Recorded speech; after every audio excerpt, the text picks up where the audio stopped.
Students, good morning. You're all welcome back to learning journey. இன்னைக்கு வந்துட்டு காலையில் பிரேக்ஃபாஸ்ட்டுக்கு நான் வெள்ளை பட்ன ரவைன்னு சொல்லுவாங்க இல்லையா, வெள்ளை ரவை உப்புமா பண்ண போகிறேன்.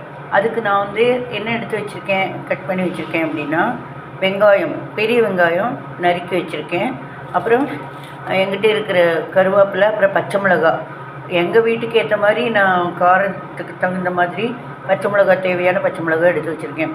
இதை நான் வடை சட்டியை வச்சு எண்ணெயை ஊற்றி கடுகு, உளுத்தம்பருப்பு, அப்புறம் இந்த வதக்கிட்டு இதெல்லாம் போட்டு இந்த வெங்காயம், பச்சை மிளகாய், கருவேப்பிலை போட்டு வதக்கிட்டு ஒரு டம்ளர் நான் ஒரு பேக்கெட் எடுத்து எத்தனை இருக்குதுன்னு பார்ப்பேன். ஒரு டம்ளர் ரவையை அளவு பார்த்துக்குவேன்.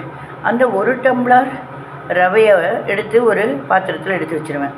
அதே டம்ளரில் 1, 2, அப்புறம் ஒரு பாதி, மொத்தம் 2.5 டம்ளர் தண்ணி ஊற்றுவேன்.